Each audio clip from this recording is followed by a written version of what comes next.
Παρακολουθώντας τη ζωή να συμβαίνει σε αγνώστους, κάπως νιώθω ότι όλοι ξέρουν τι κάνουν με τη ζωή τους και ίσως έτσι φαίνομαι και εγώ σε σένα, αν δεν σου πω πως δεν ξέρω τι κάνω με τη ζωή μου.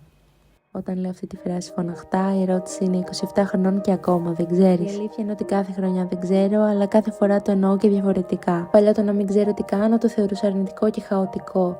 Αλλά στην πραγματικότητα, μέσα από το χάος δεν μας αμφισβητούμε. Δεν μας δοκιμάζουμε και δεν μας ψάχνουμε σε νέα πράγματα που ούτε θα τα είχαμε φανταστεί. Και κάπου εκεί το δεν ξέρω τι κάνω με τη ζωή μου γίνεται γιατί να ξέρω τι κάνω με τη ζωή μου. Με φωνάζουν Δωρίνα, τελείωσα νηπιαγωγός και στην προσπάθειά μου να δω τι κάνω με τη ζωή μου, πέταξα το πτυχίο μου και τρέχω μόνο μου το δημιουργικό μου σπίτι. Πλέκω τσάντες από ανακυκλωμένο νήμα στην προσπάθειά μου να ζω από την τέχνη μου, γιατί δεν ξέρω κι αλλιώς. Κάτι που ξέρω για τη ζωή μου είναι ότι σίγουρα για να υπάρχω ευτυχισμένη θέλω να δημιουργώ και για να μπορώ να δημιουργώ πρέπει να εμφανίζομαι στην οθόνη σου.